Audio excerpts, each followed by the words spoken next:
Did we do well, my darling girls? Did we really do well?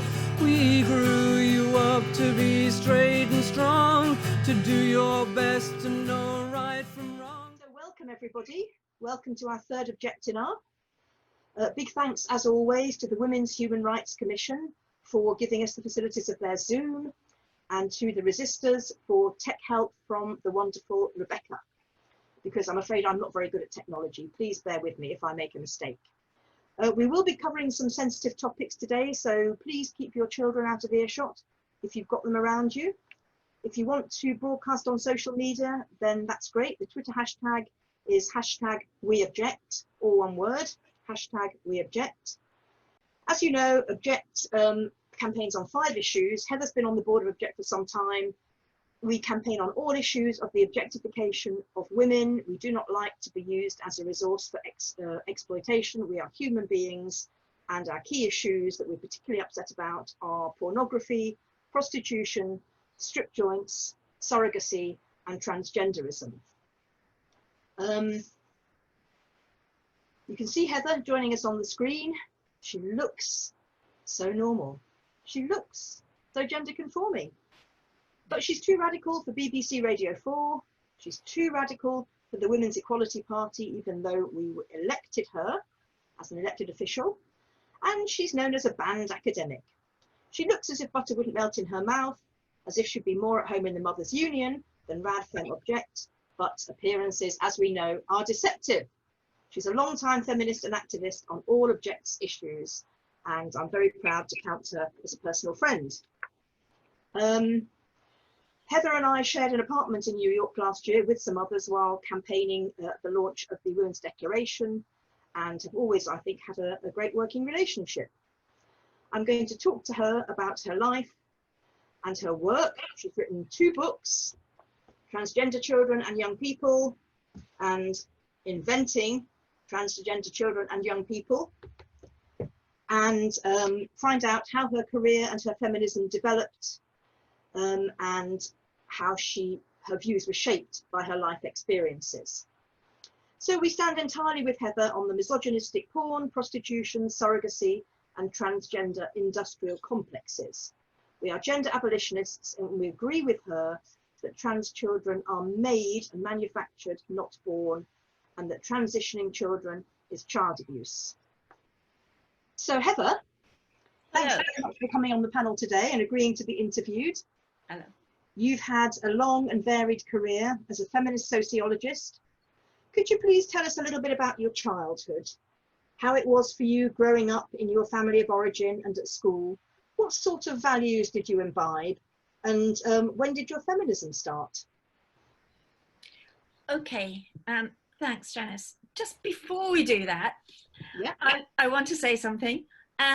It's very strange for me always to hear that this is so controversial, my stance on transgenderism, for example, or on the other issues, when I don't see myself in that way at all, actually. No. I see myself as being thoughtful and quite sensible, and it's what I think we shouldn't do, actually, or this is a decision I've made for myself, is put ourselves in a sort of on the other side of the fence, having to defend ourselves, when actually I feel as if it's the other way around completely. I feel as if I'm being ethical, sensible, thoughtful, and it's not me on the back foot, it's others who are on the back foot. So I just wanted to frame it in that, just slightly frame it in that way, rather than going down the controversial route. I've been called controversial so many times. No, you're not controversial, they're controversial. Exactly. So if somebody wants to throw me down the stairs, I'm controversial for being in the situation of somebody wanting to throw me down the stairs, rather than the person who wants to throw me down the stairs being the controversial one. Yes. So I'm just reversing the discourse around all of that. Okay, let's start. That's fine. Let's start. My childhood. Well, you know, like everybody else, I could talk about my childhood for ages, so I'm going to try and simplify it, otherwise we'll never get to the end of it. That's right. I think, looking back, I was quite a visible child. I given the ups and downs of everybody's families, I had quite a secure family background. I was the third child. My father and mother had 2 children during the war, and I was the third child born after the war. I grew up in the 1950s, and I think that there was a pleasure for both of them in being together as a couple and having another child. And I think my father enjoyed having daughters more than he did sons, so I probably benefited from that in a way. And I was the first child that he'd spent, that he'd seen as a baby and a toddler and so on. But he'd been away during the war, had he? He'd been away. He'd fought in the war and then and had, on leave presumably. My mother conceived the other children, and so they were born during the war. Yeah. Right. Okay. So I grew up I'm from County Durham, and I grew up in a very modest home with parents who were aspirational, I guess, to be middle class. But yeah, so I could go on and talk about that, but you probably want to stop. No, well, unless there are any little seeds of feminism there that you could share with us. What about your mum? Did she have any feminist thoughts?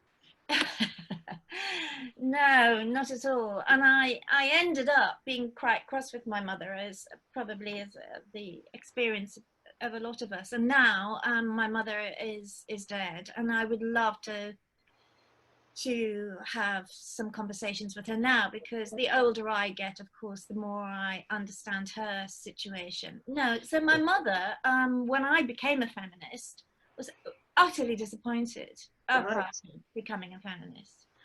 My mother was somebody who saw herself as being physically attractive and quite sexy, and I think my dad saw her in that way too, although he tried to control her in that. I'm reflecting back now. I obviously have, I'm using words now that I wouldn't have thought of at the time and wouldn't have been said at the time. So I think that she was, looking back on it, I think she was frustrated. So during the war, my grandparents, her mum and dad, had a grocery store in a village, and she worked in it. She had her 2 babies in her parental home because my father was away. And I think by the time she had me and that whole domestic narrative in the 1950s that went on, I think it very much coloured her life, but I didn't understand that then. I think she had a frustration, as well as loving me. I think she had a frustration at being in a nuclear family, possibly for the first time, actually, although she'd been married for some time during the 1950s. And so my memory of my mother was that she was frustrated, but couldn't articulate what her frustration was. Right. And it would boil over into getting quite angry with my father, and those rows frightened me, and I was just delighted when peace reigned again, but it would build up in her. And then when I became a young woman, my mother was somebody that I did not want to identify with at all. And so to get back to the feminist thing, when I was running around at 17 and 18 with, my hair half an inch long and, really? Whatever it was, jeans and sneakers, she thought, she just didn't understand it. She thought that my chances of ever getting a boyfriend were so slim, and that I was hurting myself. She thought that I was hurting myself, and she'd say things to me like, I don't know what you're going on about. I love it when men open doors for me, and I love it when men do this, and I love it when men do that. But of course, I knew the reality was that actually in the house she did the domestic labour, she was cross, she was frustrated, and she didn't have an outlet for verbally or in any other way for any of that. So I was aware of all of that, the thing, I think at some point you asked me, I don't know whether it was just now, Jan, but were there any signs of feminism? Well, that you've answered it really, because they were not necessarily coherent, articulate signs of feminism, but the fact that she was contradicting herself. At one point, you're being happy to do the housewife bit, but actually you saw a dissatisfaction with that. I think that's answered it, because the 50s was such a decade of pushing the family, weren't they? You know, as getting back to normal after the war. Women had done all these exciting things and broken out of domesticity, and everyone was very, very keen to put them straight back in there as soon as possible. So, and also, even as a little girl, actually, we'll never get beyond my childhood if we go on like this. Yes, we will. Even as a little girl, I can remember sitting with in the classrooms with you know, mixed classrooms, and thinking the boys seemed I was aware somehow that boys were more valued than girls, and I can remember as a little girl thinking, I really don't get that, because it's a bit stupid and a bit thick and a bit crude, actually, and I didn't, and so it's sort of rebelliousness, but it didn't come out in my rebelliousness was to work hard at school and prove and achieve that alleged inequality was wrong. So yeah. And the other rebellious thing I did, I used to get on my father's nerves completely, because he'd say to me always, even when I was quite little, stop thinking, stop asking questions. So I grew up in a house with hardly any books, and I think that was a kind of strange for them. Yeah. So, yeah. Wow, stop thinking. No, we can't have that. Absolutely. And I'm glad you didn't accept it.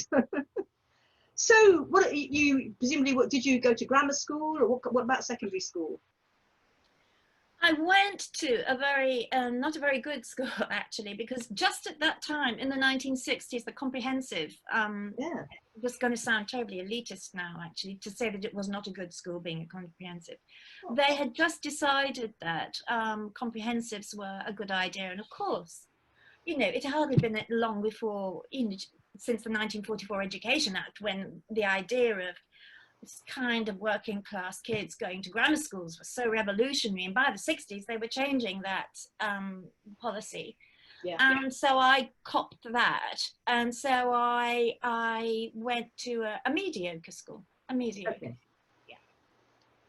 was mixed. And when did you develop your interest in sociology? Was that something I didn't. I call myself a sociologist because it's easy for people to understand, but I'm not. I mean, I became one, but I didn't do sociology in my first degree. I went to university and I did philosophy and theology in my first degree. I have no interest whatsoever in sociology. So I didn't even know the word existed. Oh, right, okay. So was this from a religious viewpoint that you were interested in theology? I am interested in religion, but I don't have a religious background, other than, of course, my parents, who were conforming, were sort of Church of England, because that's what people were. And they never went to church. No, I think I see religion and as a way, or I see the world faiths as ways that human beings make sense of the world, just like philosophy is, just like all our thinking. And I'm attracted to wanting to understand ourselves as human beings in a way which is beyond the material. So if that makes sense. Sure, yeah. So I had this intriguing picture, which was a complete surprise, of Heather with half-inch long hair running around in jeans. Tell us more about that. You always say this. Well, I want to know, because you never talk about it. Well, why would I do it? Because I'm asking you. No, but you've not asked me before, so I'm telling you now. I mean, what I've told you before. I want to know more. Right, okay. So, obviously, there's something about my hair that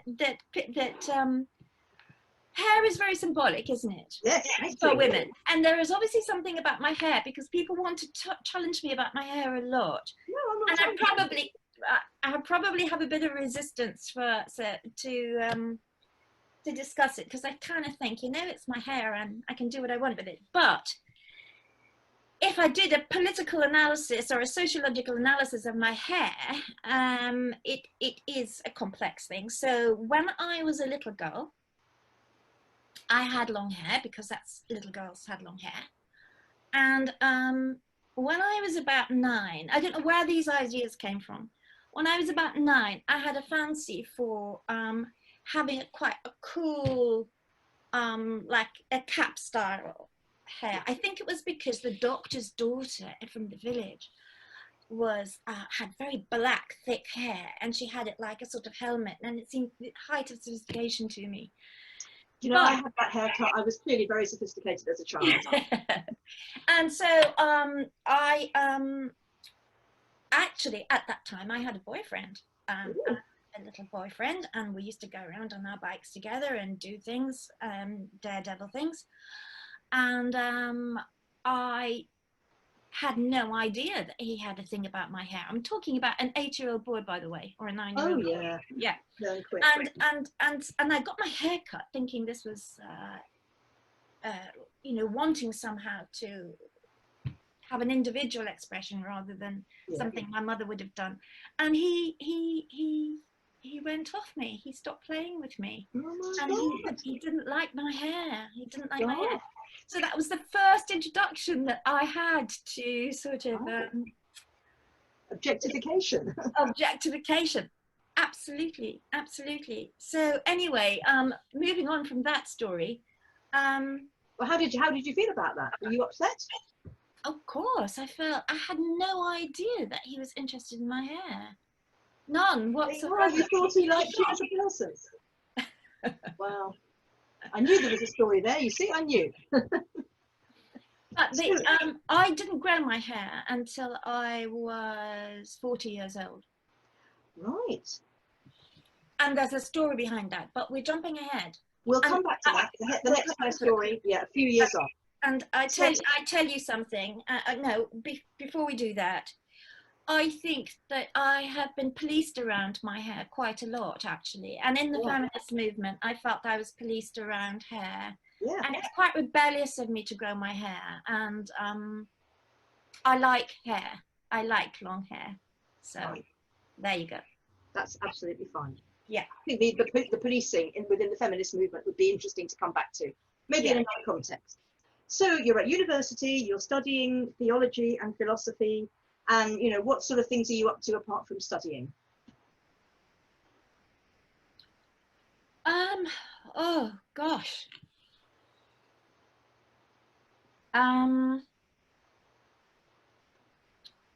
what are you reading? What are you thinking? Where are you going? Well, by the time I got to university, I felt like I'd had quite a full life before I even got to university. So I would like to go back, actually, if you want the personal phase, the personal me. I didn't just emerge from a 9-year-old to going to university. I had various. It was a struggle to go to university because my parents didn't want me to go, and they thought it was very controversial for me to want to do such a thing. I mean, they were partly proud of it, but partly thought it would be much more sensible to, you know, get a secretarial job or something like that. But I was extremely aspirational I felt that there was a whole world out there and the whole world was about, you know, ideas. I've always been wanted to discuss ideas, share ideas, and it's always felt, it sounds a bit pompous, I suppose, but it's always felt like a way to realize myself, to actually actualize myself as a human being. And at that time, when I went to university, I had a boyfriend who I'm still a friend with now, from my local area. And I'm very pleased now that I had that relationship with him. It was a sexual relationship. and it was outside of pornography. We were 16 and 17 and 18, and there was an innocence to all of that I think has stood me in good stead, actually, for the rest of my life. There was nothing at all horrid about it. And the reason why that ended was because what actually happened, and I suppose this was unusual because from the Northeast, most girls wanted to get married, engaged, didn't get married. I actually had nightmares about getting married. He went off to one university and I went off to another, and our first year was spent with me half the time at his and him half the time at me, and he wanted us to get married and so on, and I felt like I had to break out of that. So you asked me about university. A lot in the first year of my university was actually quite miserable. Actually, I went to Leeds, which was at that time only, I think, 6% of people went to university, and very few people had gone to university from my background. So my first year was a struggle with the culture shock, the fact that my parents weren't particularly supportive of that, which is probably strange to ears now, because most people, you know, it's become quite normal for your kids to go to uni, I can't stand the term, to uni, and so on. So it was a culture shock for my parents, it was a culture shock for me. Leeds was a very, not a very pleasant place. I'd read Jude the Obscure by Thomas Hardy, and I had fantasies of going to a wonderful intellectual world. And Durham University, I should have possibly gone to Durham, which is where I lived, or nearby where I lived, and it would have suited me more, but I wanted to get away from home. So to get back, I suffered wanting to break up a relationship, which had been hugely sustaining to me, but I knew I had to do it, a bit like an animal that gnaws up its arm, it just got to get free. Yeah. So that's simply, I'm telling too much, I'm getting into confessional mode, I shouldn't be doing this. Oh, won't do any harm, won't do any harm. Yeah. So moving swiftly forward, I know you've got married, had kids. How was that experience for you? God, now we have got 3 marriages to get through, so you know. Okay, well, you know, in everyone's life, I think nothing's explicable unless, as far as I'm concerned, unless you get the prior story, because all decisions that we make are based on the history that's gone before. What actually happened was that when I was at university, it was a dark time for the reasons I've told you, but also I had an affair with, which would be absolutely frowned upon now, but I had an affair with my philosophy tutor. All right. Yeah. And who was married, and it was hugely disturbing for me, and I didn't again really have, it was hugely disturbing for me. But of course now we would say that you were sexually exploited by your philosophy tutor, wouldn't we? Yes. Sorry. Now people would say that. Yes. Absolutely, because I had to keep a secret. So I got into a relationship where I had to keep a secret, and it made me very vulnerable. I lost a lot of my own power and strength through keeping that secret. But it was also, in a sense, a part of my own self-realization, because I was with somebody who was as, you know, intellectually concerned with the same things as me, and I had an intellectual life that I felt that the whole of my childhood and had not deprived me of, but it hadn't made available to me. So again, I pulled away from that. It was me that thought this is really, really destructive, and I pulled away from that. So by the time that then, moving on, by the time that I had finished university, I wanted children. I absolutely wanted children. I felt that I was, you know, at 21 and 22, I felt, looking back, I was very young, but I felt very grown up, and I felt like I'd had a whole range of experiences. So strangely, I'm going to tell, I have people to protect here too. So I got married too, and I went into a completely different world again, because I married somebody from who's sort of from minor aristocracy, actually. Just like somebody in Thomas Hardy. So I would be sitting there, you know, with whatever I was, you know. I mean, it really was minor, believe me, but I would be in my mini skirt and my black stockings or whatever, and still with my short hair, big earrings, probably black makeup, eye makeup, sitting next to Sir somebody and Lady somebody and whatever at the lunch table of the family that I'd married into, and you know, having to make sense of all of that. And that was very quick from transitioning from I can't hear the word transition now without it. You know why? Transitioning from, you know, we're coming to that. A very modest background to that. So, you know, but I learned a huge amount. And the marriage was, I had 3 children by the time I was 26. Wow. And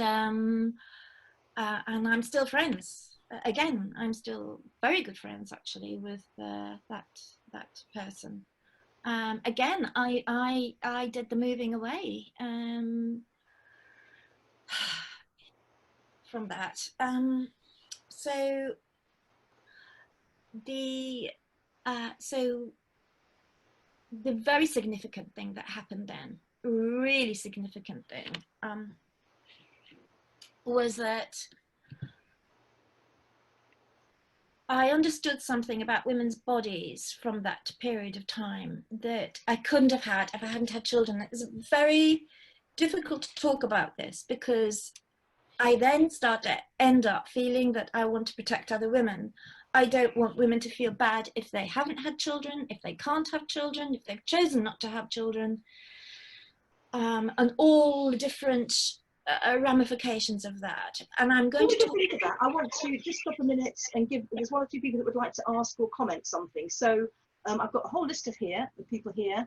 I'd like to bring you in to ask your questions. I've got, yes. Is it Abigail? Would you like to talk? I'm allowing Abigail to talk. Did you want to say something, Abigail? If so, could you please unmute yourself? Abigail, are you there? Are you talking to me? Yes. Did you want to say something? Well, I hadn't put my hand up, but since I'm here, I would just like to say that listening to you talk about your emotional and marital history, I found that very comforting, having a very complex and difficult experience myself, including an affair with a tutor. It's very difficult I find it difficult to talk about that and make people understand, because it's such a different world back then. Yeah. Such a different world. Absolutely. So I empathize with your sort of sense of difficulty in speaking about it, but I'm very glad that you have spoken about it, because it's made me feel not alone, and I do often feel alone about that aspect of my life. Yeah. So thank you. Yeah. Okay. Thank you, Abigail. Thank you. Thanks very much. Okay, I think we'll move on. Thank you, Abigail. So Heather, you were saying about this experience of childbirth and bringing children out of your body, and it had a very profound effect on you. Yes, it did. And I'd like to talk about I'm very pleased that Abigail has said that, because at the moment I'm talking into the void and I don't know how this is, how people are taking this. And I also just want to let everybody know that I am from the Northeast, and I may not sound it, but because I have a sort of openness. If you go to the Northeastern culture, there's an openness.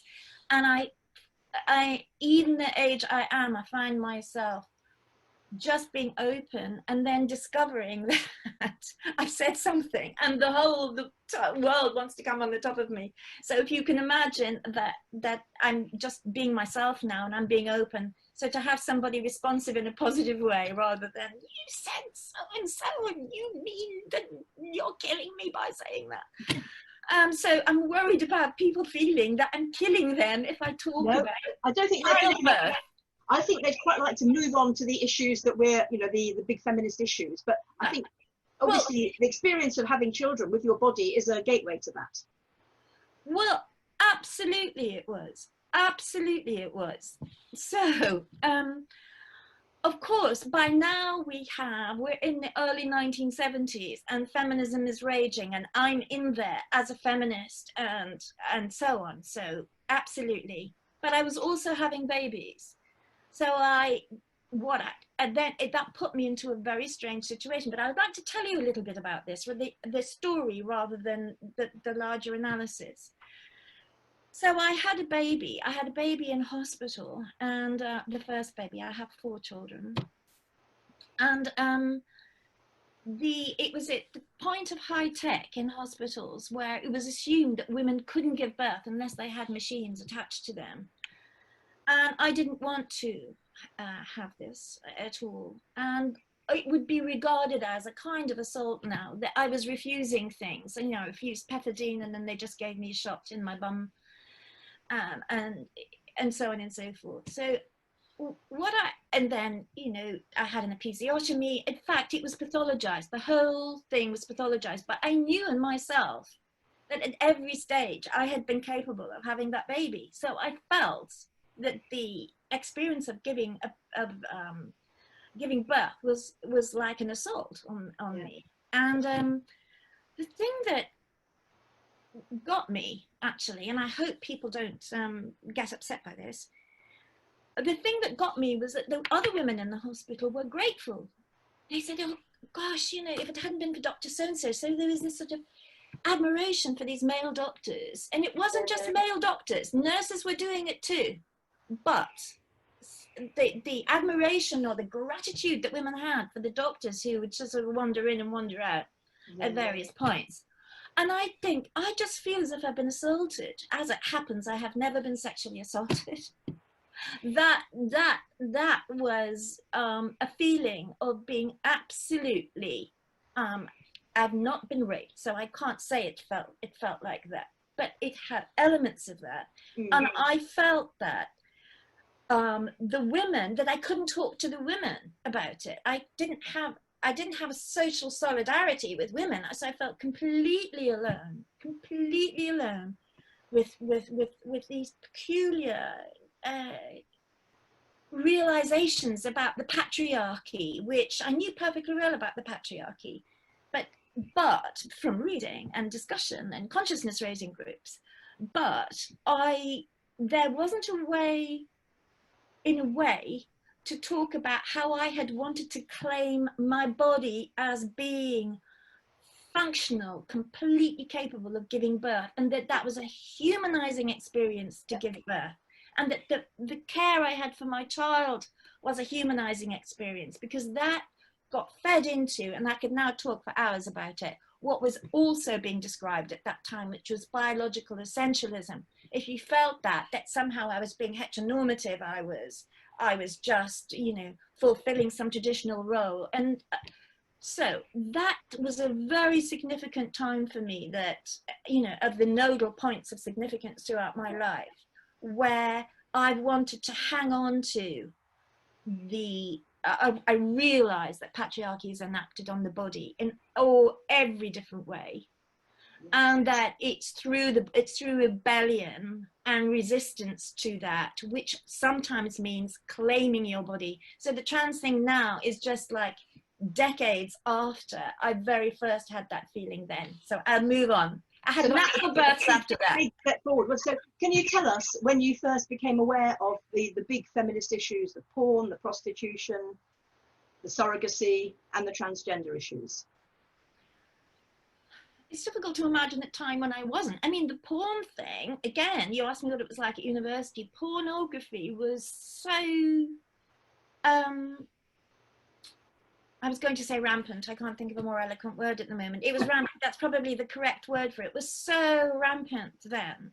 And what had actually happened was, and now, of course, I can analyze this, but it was difficult at the time because everybody was into it. And we moved very quickly, I think, from what is currently called a repressive sort of society, the 1950s, where you know, sexual double standards, don't have sex before marriage, and all of those kinds of things. We've moved at breakneck speed into a sexual revolution. And one of the other dark things I think about being at university for me was that I was supposed to it was somehow we were supposed to go from one thing to another without any of the complex feelings that went on. So I found that the really cool guys, the ones that were growing their hair long and wearing, you know, smoking dope and watching pornography and girlfriends were doing it with them, was so macho.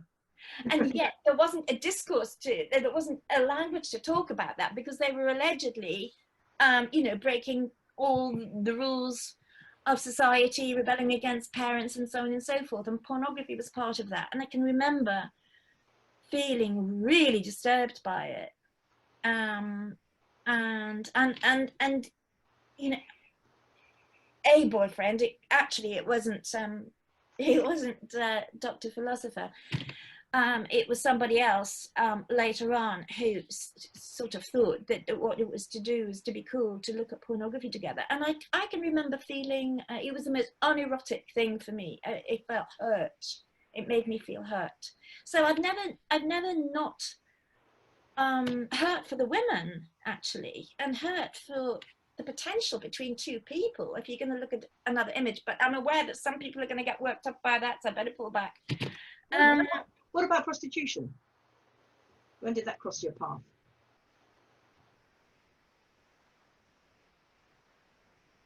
Well, that didn't cross my path as an issue to be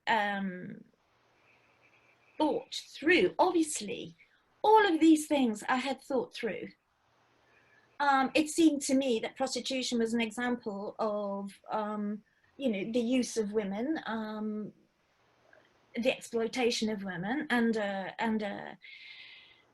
you know, the normative acceptance is that men have to have sexual needs met. And, you know, that's been problematic, but it is problematic. But I have to say, it's problematic for me in that I do know men in a different way. You know, I have 3 boys too. You know, I have struggled to know men in a different way. I have friendships with men, and nothing ever happens outside of patriarchy. So I'm not saying that. But the idea that it was okay to sexually exploit a woman because a man has to have his needs met has always been problematic to me. I mean, I never got it. I mean, you know, my mother would, if there was not that much food, she would feed my father and then feed my brother. As a 5-year-old, I thought, that's bizarre. Really? There's a hierarchy in your own family?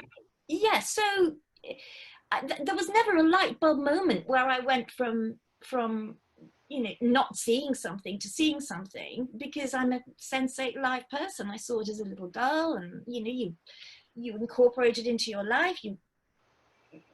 There are various times that you make more sense of it than others, and you're struggling to have your life, to have your friendships, lovers, children, keep a roof over your head, and they're all intermingled. So I didn't suddenly think, now I can see that prostitution is a terrible thing.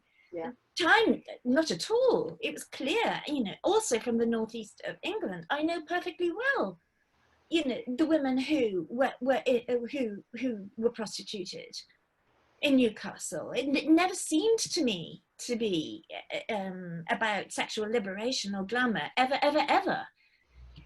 So then it became an issue for me to analyze in third wave feminism, I suppose, when suddenly, you know, from being a second wave feminist, and I was teaching in a university at that time, so I had taught, getting back to the sociology, philosophy, theology, and masters in sociology, and then a PhD that I got in philosophy and sociology together through something else that I'm probably going to get lambasted for, doing a PhD on Michel Foucault, who's difficult to pin down as a philosopher or a sociologist. So I can call myself a philosopher or a sociologist, doesn't bother me. I'm not an empirical sociologist, a quantitative data kind of sociologist at all. I'm on the philosophy side, because sociology is about philosophy too. So by the time, just while we're on the issues, can we park Foucault for a little while and find out, because the trans thing has been such a big thing, when did that first enter your consciousness? I realise I've missed out a really big part of my life, and I'm going to go back to it, actually, Jan. I'm sorry. We've actually had over half our time already, Heather. Okay. So if we come back to that at the end of this time, I mean, I would like to get back to that, but if we can't, Yeah. we can't. The reason why we have to get back to it is that it would be very hurtful for me not to get back to it. So I left my first husband, and I was on my own with 3 children. And so I left all the financial resources that had been available to me. Yeah. And then I did remarry, and I had a relationship with someone who I had a very good relationship with this person. Now, you know, Alex died when of lung cancer in his 30s. So then I was left with 4 children, and that is very, very significant for me. And again, it's about the body. I can return to that. I could return to that. But that can't be left out. Moving on to then me teaching in a university. So obviously there are many, many steps. And now I'm teaching in a university. Third wave feminism is rampant. And I'd had a relationship with Alex where I could talk about, because, you know, people don't like men being called feminists, but I'm going to call him a feminist for the sake of argument at the moment. So I could have the possibility of discussing all of this with him, and the shock of third wave feminism was quite traumatic to me, actually. And so then I found, there I was then, a widow in my 30s, teaching in a university, and third wave feminism was everywhere. It was everywhere. So those people who'd like to say you sold out on studying Foucault, it's so ridiculous, because I was actually experiencing the reality of the development of queer theory, of postmodernism, and all of the ways in which women could not talk about their bodies anymore. And I'd had a very embodied experiences through, you know, having the births, natural births, fighting a natural birth movement in that when I was only in my 20s, doctors wanting to stop me from doing that, you know, holding my husband when he actually physically died. To be told that I can't talk about my body, I can't talk about embodied experiences, and not have somebody with whom I'd had these embodied experiences to talk about them with, was a very serious thing for me. So just to let people know that this is a sore spot for me, because I feel like I tried to talk about the significance of Foucault for me, and I hardly get the words out of my mouth before I'm cancelled. So, you know, there's lots of cancelling that I've experienced in the past 4 or 5 years. So you would like to speak about Foucault before you speak about trans, am I right? The trans thing is very late in my career. If you want me to go to trans now, I can. Absolutely. I'm led by you. You're asking me the questions. I know that a lot of bad things are said about Foucault, that he tolerated paedophilia. There's that horrendous story that he seems to accept about the little girl in the woods sexually servicing all the young men of the community. Not a word of criticism, not a word of exploitation. But I understand from you that you have found some good in Foucault, so I think it would be good for you to tell us what that is.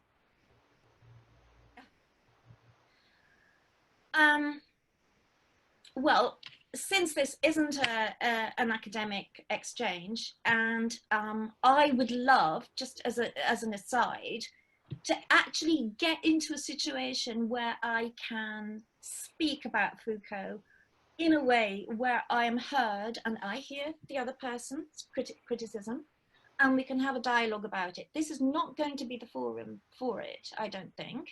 Obviously, I keep saying let's have a conference, but maybe we will. But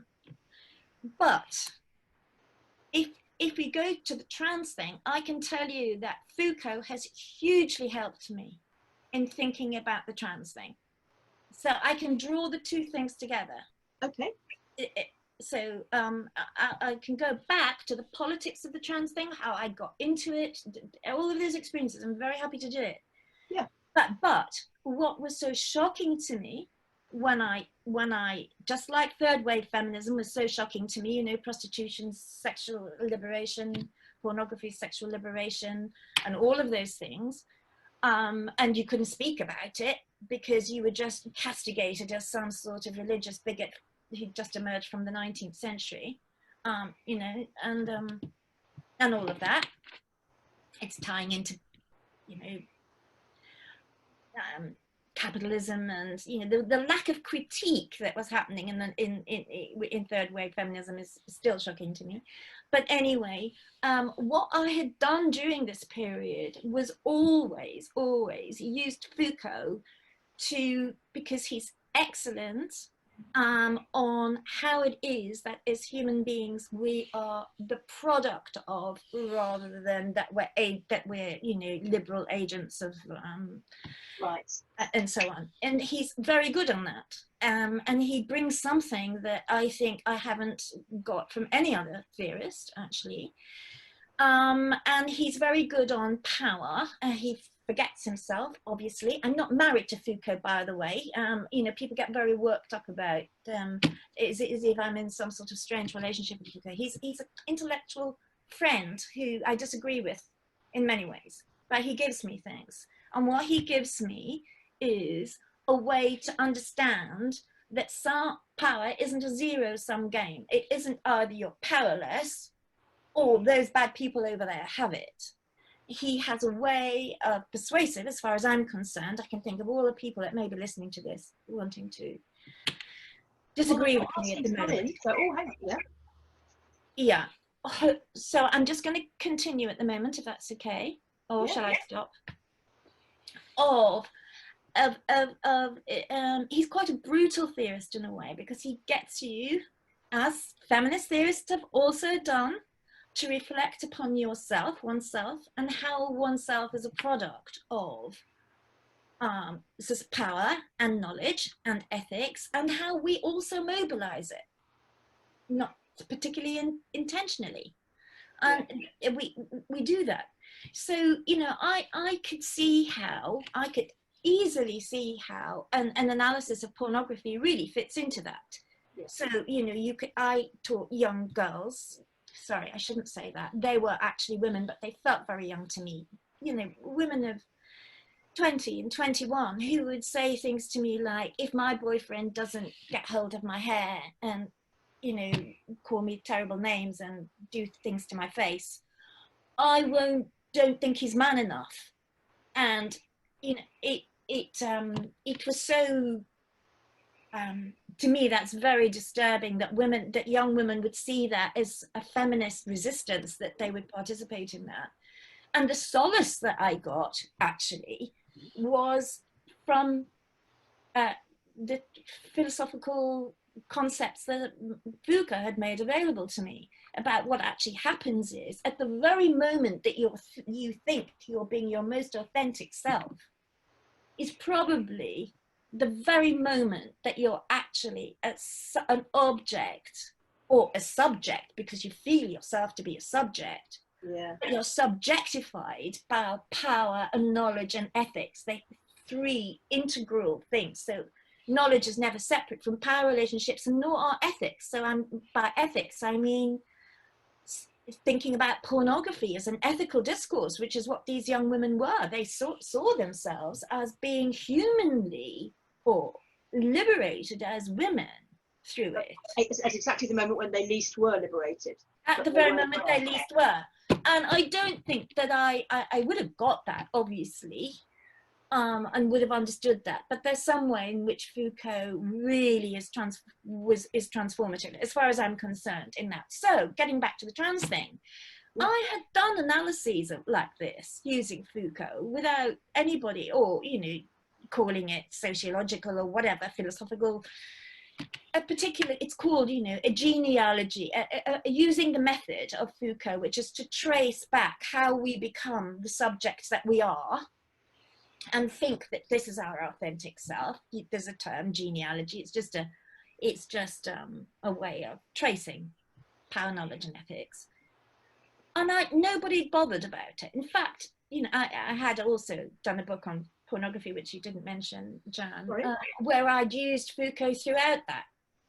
And you know, a book was advertised on, there's a Foucault website where people who write about Foucault, you know, put on their journal articles or their books or have discussions.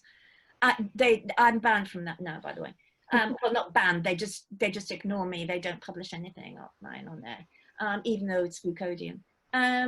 So, you know, nobody had objected to it. In fact, people had been, you know, appreciative of the kinds of analyses that I did.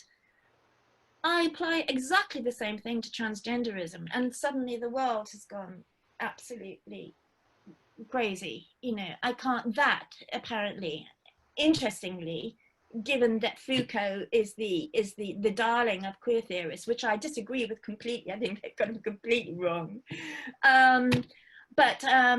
You know, so I'm caught whichever way I turn. So, you know, if I'm talk about Foucault, people imagine that I'm pro queer theory. I've just written a book which will be published in October, which is completely, I think queer theory has been so destructive for women and children. And I can say that I'm appreciative for Foucauldian theory and say that queer theory has been so destructive for women and children. And it's coherent. If anybody would give me a space to talk about that, I'd be very happy.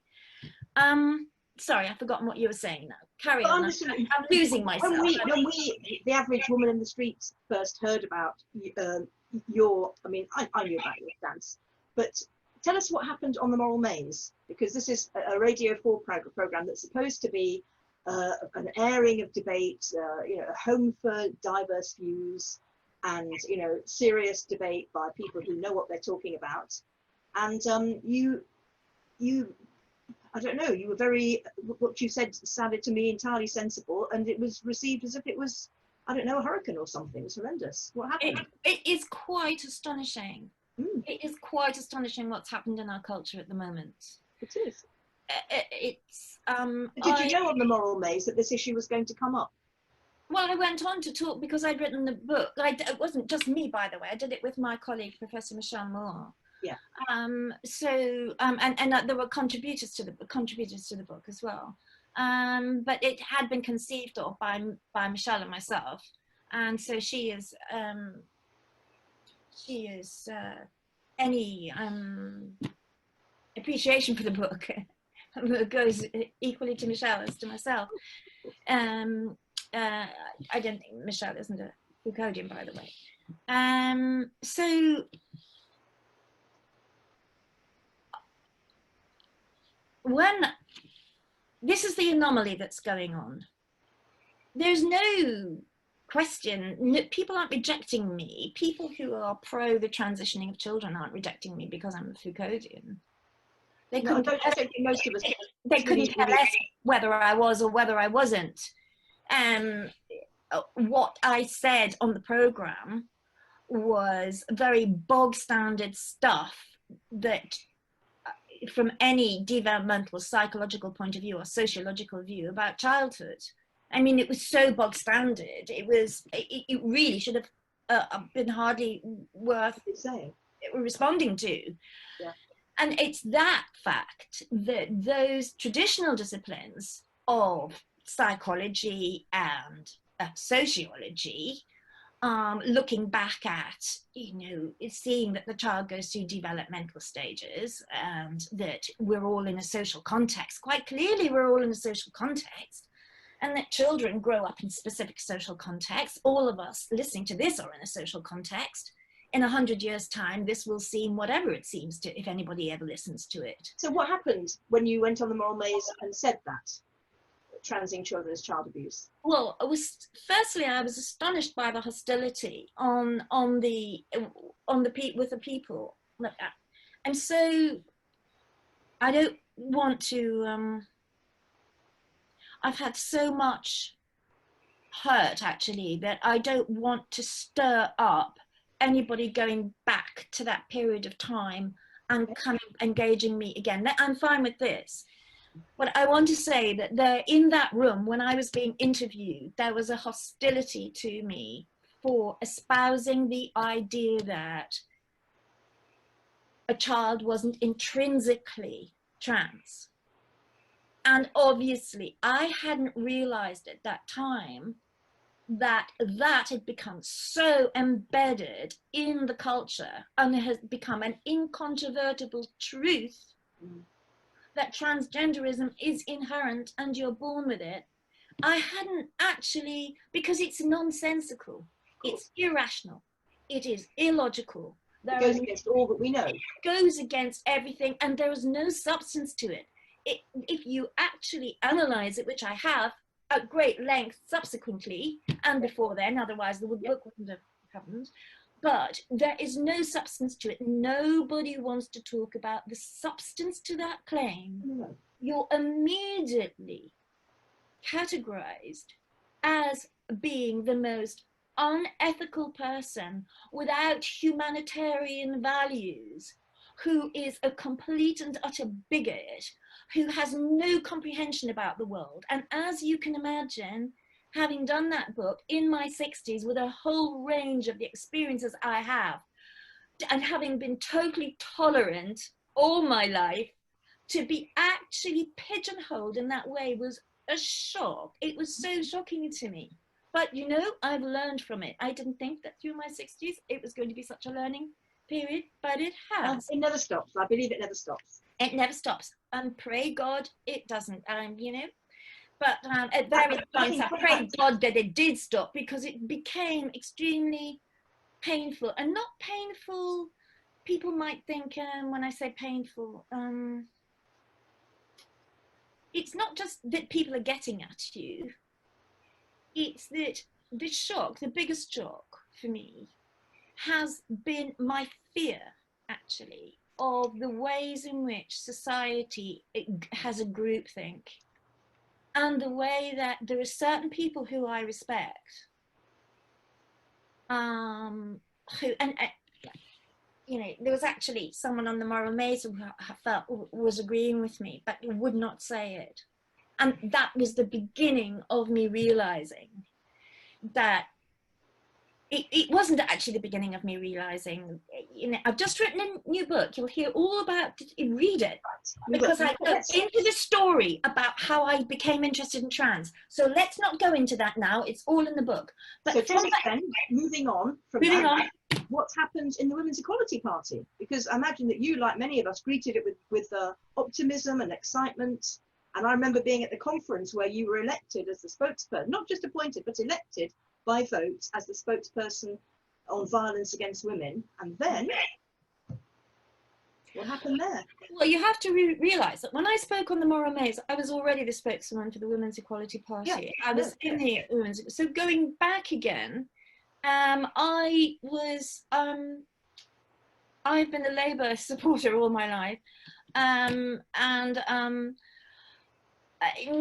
never sufficiently to actually become a member of the Labour Party. I'm always dubious about party politics and so on. So when the Women's Equality Party occurred, I was so excited by it, and I actually donated, it wasn't vast amounts of money, but it was a significant amount of money for me. Me too. as a founder member, and yeah, I was very hopeful for the Women's Equality Party. Mm-hmm. And tell us so, what. Now, I can't remember the sequence of events now, because it was that period of time was so intense. Yeah. But for some reason, it kept giving me a shock that people were so disturbed by that people would not let me talk about transgenderism. But I had that experience before the Moral Maze, because at the Women's Equality Party, what we used to do was, the spokespeople, of which I was one, but there are numerous ones, I can't remember how many, there were 6 or 7 or something, on different topics, and I had a specific remit. And there was one glorious, it was a sunny afternoon, I remember it distinctly, and it was a Sunday, and I travelled to it in London. I don't live in London anymore, and I'd gone, given up my Sunday afternoon, which is fine, that was fine. But we sat in a meeting, and every spokesperson talked about what they'd been doing, where they could contribute, where their voice would be heard. And I completely and absolutely innocently said, there are concerns about the reform of the Gender Recognition Act. And I think that, you know, we need to talk about it. And I would be very happy, I said, to be the spokesperson, to bring this into a general discourse. Yeah. And I was absolutely silenced, completely. And that was on the basis of, we support trans women. I honestly, my naivety now, it hadn't occurred to me that by saying that, I was in some sense setting myself up against a man who identifies as a woman. In fact, as a family friend, I had a man who identified as a woman with whom I was quite close. It didn't occur to me. Now, I mean, looking back on it, it was a naive position that I was taking. It was just a world that I hadn't, for whatever reason, I hadn't seen that as a conflict. And I walked out of that. And I don't cry, actually. I find it quite difficult to cry. Right. And I went out into the sunshine thinking on the glorious, I think it was autumny, slightly early autumn, and wanted to cry. Walked in the streets of London and wanted to cry. And so yeah. I don't feel like that now. I feel I've learned a lot. I've absolutely learned a lot, but and I'm stronger for it. But that then the Moral Maze, and previously I had been brought up again to the Vice Chancellor at the University of Leicester, which is where I was working at that time, because I'd written an article about Bruce Jenner. And that was regarded as a hate piece, and of course it came back that it wasn't. But for about 48 hours, I was no Vice Chancellor of every university I've ever worked for know my name. You know, there's thousands of people in universities. Suddenly, the Vice Chancellor was working out whether I'd broken the Equality Act, 2010, and what I'd written had been sent off to lawyers and so on. So there were various steps in this. And then a feminist who I admire, whose work I admired a lot, not from this country, I'd been doing some work with her. And she said to me, don't go down the transgender route. Do not go down it. You'll never, ever get out of it. And that, to me, was a significant thing, that, but I'm a feminist. If as a woman, I can't speak about the things that are going to really affect women, and you're as a feminist, and you're telling me not to go down there, And at the same time, I was getting emails from people in quite high, important positions saying, "So admire you getting into this. We wouldn't dare do it." I think this is absolutely mad, completely mad. And to get is that because the transgender movement is the big male rights pushback to the whole of the last 100 years of feminism, do you think? Well, I've just written a book about it. I think it is absolutely the men's rights movement. I wasn't analysing it then. The thing that was, it seemed to me that, you know, Bruce Jenner can say that he was a woman even when he was fathering children and getting gold medals as an athlete. And it was apparently a sign of my lack of intelligence and total absolute transphobia and hatred, because I'm such a nasty person that I cannot recognize that Bruce Jenner was a woman when he was fathering children. I honestly felt like I'd entered into a parallel universe. And I think there are numerous things going on, if you want to know. I think that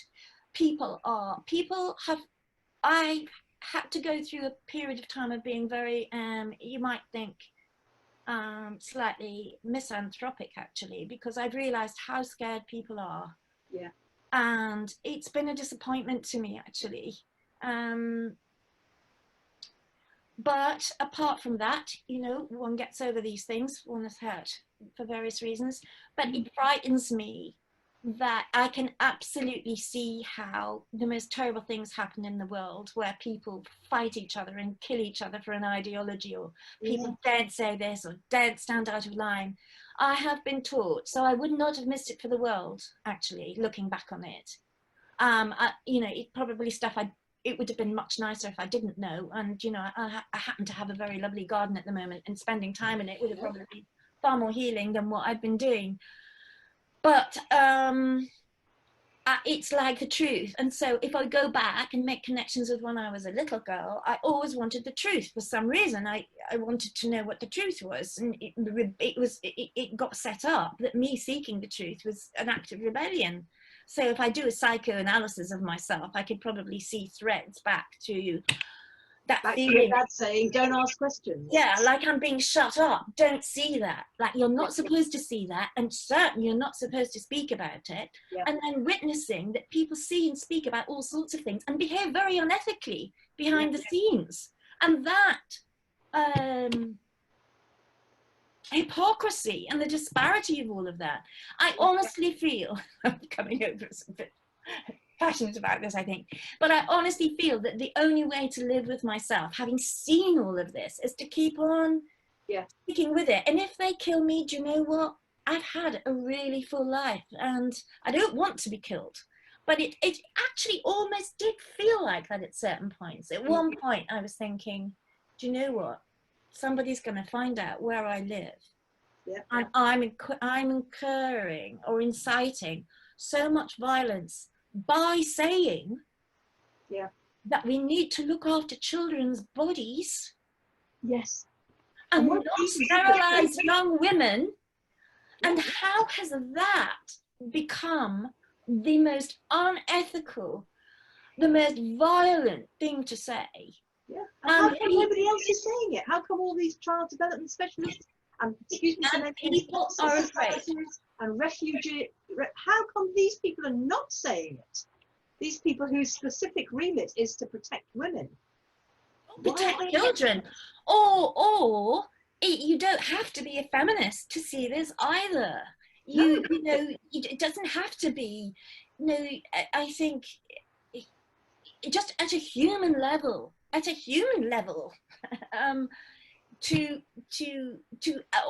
notice that people, that women particularly, if you're an intersectionalist feminist, you've got as many platforms as you want, but to see that women are being gagged when they're actually wanting to talk about ethics, knowledge, is shocking to me. But what's actually happening is it is the case that people can't get that. If you write something that is in any way trans critical, and as this my colleague, who I still respect, was telling me 5 years ago, it will be the death of your career if you go down there, Heather. You know, it's a decision that I've made, and I don't care now, because I can live with myself. And I sort of think, you know, if I die, the worst thing for me would be to be on my deathbed, looking back and thinking, you know, I'd like to feel that when I died, I'd lived with myself, because I have a strong ethical impulse. By saying that, I don't mean I'm always good and I'm always nice and I always do the right thing. I'm talking about something else. Yeah. It just, I suppose, is possibly an answer to why did you do theology university? Because for some reason, I have that impulse, and it fascinates me as a human impulse in society in general. So, yeah. Did you find it surprising that this particular fight seems to be mostly being fought by older women who no longer have a career that they need to sustain them? And to me, it's the first time that there's been an issue like this where it's all been left to the women who don't need an income, because you know that you will not continue to have one if you take this stand. I think that's unique in the history of the world. And then we're told, I mean, it all seems like a terrible fight to us, but when we went to New York, you were in the meeting where people from Sweden were telling us, actually, we admire the UK. The UK is leading the world in its fight against transgenderism. I'd like to separate out the, I think, you know, women of my generation have gone through, obviously, various stages with all of this. Now, I think that the reason why women didn't speak out, women of my age, in third wave feminism, when it was, you know, really cool to be whatever, there was a disappointment, I think. There was a disappointment because there was no voice to be heard. You were just completely dismissed, as women are anyway, yeah. And as older women are in particular. And as J.K. Rowling said, if you ever talk about women's experience, it's just white noise in the background. Nobody gives a stuff. So, you know, and I think there was a sort of slightly defeatist. I don't know. I can't speak for the whole generation of women, but I'm just picking up on a sense of slight social solidarity between us, in that, you know, looking on at what's happening and feeling uncomfortable with it, but. Now I think what is happening is, I don't think it is to do with employment. Obviously, everything's to do with the material world, money and security and all of those things. But I think what is actually happening is that it's just us who have the damned common sense, maturity, life experience and intelligence to actually see what is actually going on. I mean, it is incredibly immature movement that's happening. It is childlike in its responses. Playground bully culture. And that people who are quite mature themselves are participating in it. It's shocking. But, you know, we always knew that when people got into positions of authority, it didn't mean that they were, you know, they should have that authority. Otherwise we would have never been feminists, because the whole point is to critique power when it's operative. Power is surely operative in this movement. So just getting back, I'm aware we're coming to the end here, but I just want I just want to mention, somebody made a very interesting comparison in the chat. They said this is in some ways like the Reformation, you know, a huge established idea and a tiny challenge to it that actually won't go away. And you think about how world-changing the Reformation ended up being. To me, this is, you know, patriarchy reasserting its head in a very organized way, and us a few old witches are saying, no, we're not having it. What is interesting to me, I mean, honestly, I could literally go on for 10 hours. So what is interesting, there are so many interesting points here. What's interesting to me that I know people who, again, who I respect and so on, who have said things to me that, you know, feminism is, there's no need for feminism anymore, because, you know, for all the reasons that we can think of, you know, more women go to university now than men, women have equal opportunities, all of those things. Feminism, there's no need for it. And even these people who said such things are realizing that there is always a need for feminism. And, you know, until the patriarchy is overthrown, and patriarchy is a very crude term, actually. I think it's a complicated, but it, you know, it literally means the rule of the father, and it doesn't work like that anymore. But allow me to say it on this interview. You know, until it's overthrown, patriarchy just shift shapes. It goes in different formats. So for third wave feminism, there was no patriarchy. Well, it was utterly operative. It was operative through the pornography industry. It was telling young women that to be sexually free, that they had, you know, I don't want to conjure up images in people's minds. So that was the patriarchy in disguise. So this transgender movement is the patriarchy in disguise, and it's come back with full force. Yeah, absolute full force, and we've got to hit it with full force. Oh, we absolutely are. And so one interesting question I'd like to put to you before we sort of close and conclude. I think we're entirely in agreement with you, and the people in the chat seem to be very much of the same mind.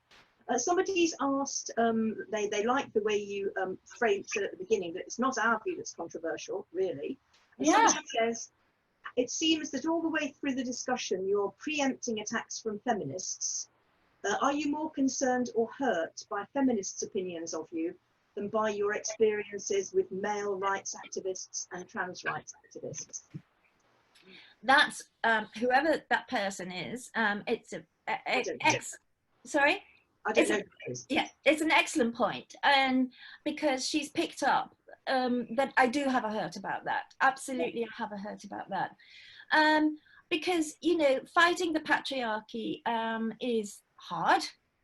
And we all do it in our different ways. But I've needed the feeling that it's quite lonely, as we know. Yeah. But I have got into a sort of loneliness with it because I've been told so many times by people, feminists, I agree with you, Heather, but I can't be associated with you now, because if I'm associated with you, my career goes down the pan too. And, you know, the cumulative effect of being not wanting to be held by the group that would help me to, because I'm a human being and I need warmth and holding too. You know, I do have that feeling. And I also feel, and I'll be pilloried for this probably, that there is a kind of, I can, you know, feminists are just like everybody else. We have all sorts of different views, different opinions, you know, conflicts and whatever. I'm not reifying feminism to this idealistic group that should all be of one accord. No. Please, absolutely, I don't want anybody to run away with that idea. But I think that if I had any words of wisdom to offer the feminist movement, it would be to openly have debate and not have a suppressed debate, so that it's all happening on Facebook, or it's all happening in all of these different social media forums, which I'm not on, because I couldn't cope with it. But it's much better, in my view, if we put our heads above the parapet and have serious, proper discussions about any disagreements that we have with each other, so that we are then, if we don't, we're going to be marginalized again. There are many women who are super bright, super experienced, who could be discussing this and leading. I feel very strongly that we shouldn't be coming on the defensive about this. As long as we're on the defensive, the men's rights movement have us. Yeah. They really have. That's what they want, and they've got it. Yeah. Refuse it. We've got to refuse that. But the other thing is that, and I have to come back to the long hair thing. I do feel that if we come over as a punitive movement that will police each other as to whether we have long hair or whether we have makeup or whether we have, you know, whatever. I'm wearing earrings today. This is going to offend somebody.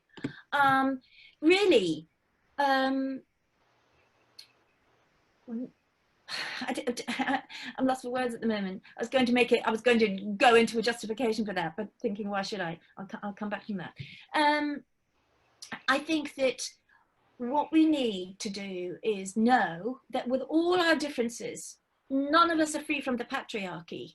We are subjects in Foucauldian terms. We are subjects or objects of the patriarchy too. We're all struggling with it in our heads. To actually fight between ourselves, which not all, I don't want to go with everybody to go away thinking that I think that everybody is warring. Clearly not. And I also clearly have had a lot of support. Actually, I don't want anybody to go away without that too.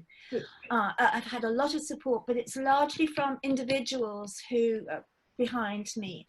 And I think I've stuck with this, thinking that the feminist movement, not only the patriarchy, or not only the child psychologists who are working at the gender identity development services, who are enabling the transgendering of children, it's not just these people who will eventually save, God, I can't, yeah, there will be a day of reckoning, in my view, and I think it's beginning now, where people will have to reflect on the positions that they've taken.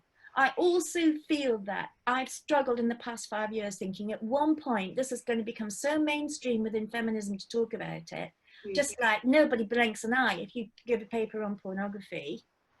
But if you want to talk about trans, as in the feminist movement, that has been very hard too. So I do, whoever answered that question, I have felt silenced by the feminist movement as well.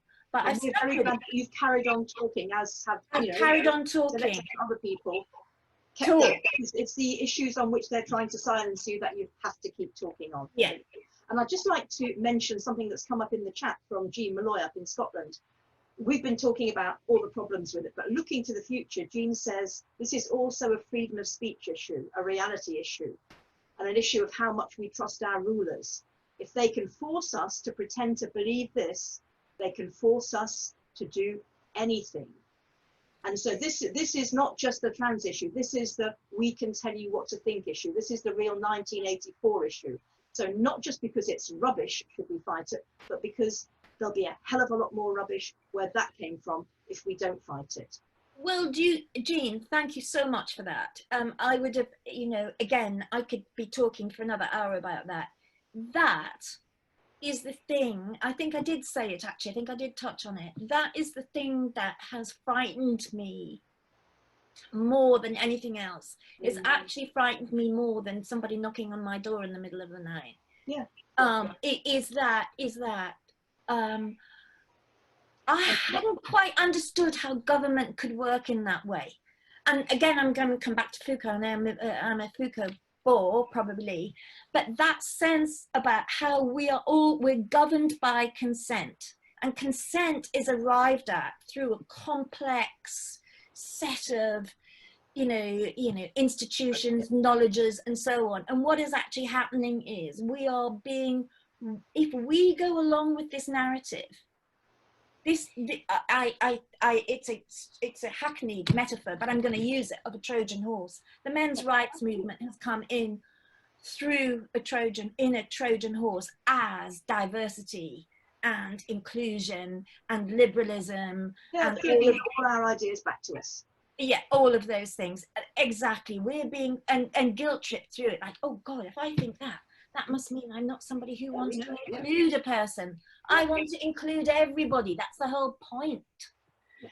Everybody should be equally included. But we're going to have to stop. Okay. I could do one more sentence, or we could continue the debate another time. It's 4:30. We get cut off by Zoom, and I don't want that to be a sudden event. I'm happy to talk about it another time. I was actually dreading talking about it because just before we get cut off, because I'm so aware now that anything I say could be taken anywhere. But I have enjoyed it. I hope I don't regret it. And at the moment, I feel like I'd like to come back another time. Well, that's good. We're here to support you, and there's a lot of support elsewhere, so thank you very much. I'd just like to mention what Vajra said in the chat. She says, the abandonment that Heather is describing is the most painful part. I've been there. It is the most painful betrayal, because, of course, it's from those whom you most expected to support you. So to all those out there who've listened, thank you. We can all support each other in this, because we know what is true, and we will continue to say it. Thank you for coming to our webinar. Please answer our survey if you've got a moment. The next one is going to be on Sunday, the 9th of August. We're not quite sure what it will be yet, but we will put the publicity out there. And the things in the Q&A I will put to Heather separately. I will not forget about those. And thank you all very, very much for attending. Bye. Did we do well, my darling girls? Did we really do well? We grew you up to be straight and strong, to do your best to know right from wrong. But we grew you in this awful world, a world that's hard and tough for girls. And part of your strength was to take it and make it okay. But it's not okay.